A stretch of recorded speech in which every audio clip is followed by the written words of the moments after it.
All right, so here we are outside testing the 55mm lens. I thought this would be a really good test because it is a tighter focal length and it's also at a 1.7, so we're really gonna be pushing the limits of the autofocus here. I have this Neezy ND filter and DJI RS3 Pro. So we're gonna walk around a little bit and just see how this works. So we're just gonna do a basic tracking shot here down the street. The cool thing is there's an eye detection, so it actually tracks the eye. And you know, for 1.7 lens, it's doing a pretty good job. The depth of field is super shallow, but yeah, it's tracking on, it looks like. So I'm gonna stop down a little bit too once we do the next run, just because I just wanna give it a fighting chance. All right, so what we're gonna do here on this test is we're going to bring her back into frame to see how fast it takes to track.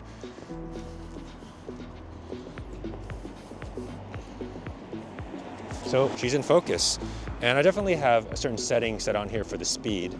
So you could definitely change that if you wanted to focus faster or slower, depending on what it is you want. But yeah, it's looking like it's doing pretty well. So I think it'll work for the purposes that we need it for.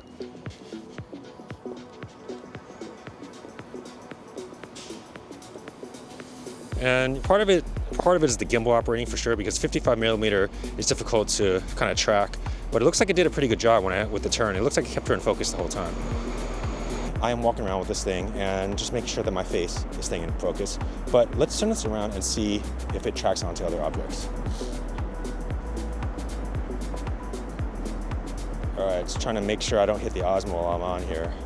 Okay, so now I'm looking at the monitor on the back of the camera. Things seem like they're in focus. Seems like it's doing a pretty good job. Let's go to an object like this hydrant, and let's just see if it keeps it in focus. Yeah, I mean, from what I can tell on this little monitor, it does look like it's in focus. That's pretty cool.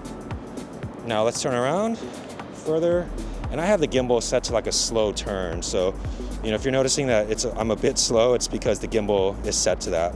It's kind of the feature that I like.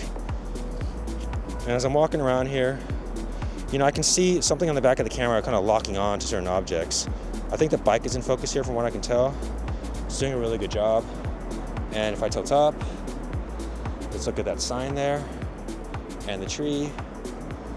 And I mean, this is working how I would personally expect a professional camera to operate, which is essentially it works as it should. And I'm gonna walk back here. Let's look at some other objects. But I mean, basically, you know, autofocus is becoming a standard among pretty much every manufacturer now, especially for the shoots where you don't necessarily have. So this is a 23mm on a medium format sensor. Look how wide this is. I'm standing maybe like 7 feet away from this car, but I'm getting the whole thing. It's pretty crazy. So, you know, really looking forward to using this medium format size sensor. But anyways, like I was saying, I think autofocus is super important because there are some shots that we have a small-ish crew where, you know, we're just gonna need to run and gun, and we don't have the capacity for a Steadicam or even a larger Movi. That's just like a lot of people. So even though we're gonna have some nice cinema lenses, we're gonna use the Premista lenses. I am gonna be running the gimbal on some of these autofocus lenses, and so far, so good from what it seems like. I mean, again, let's look at these objects here. It's interesting because the camera will actually in the back there, it looks like it's searching for an object in the frame. So it's doing a really good job. I'm impressed. All right, so just to recap my findings, the gimbal and the autofocus worked really well together. So the Fuji GFX 100 with the G lenses, I am really looking forward to this shoot, and we'll see what we can create. All right, guys, I will talk to you in the next video. Peace.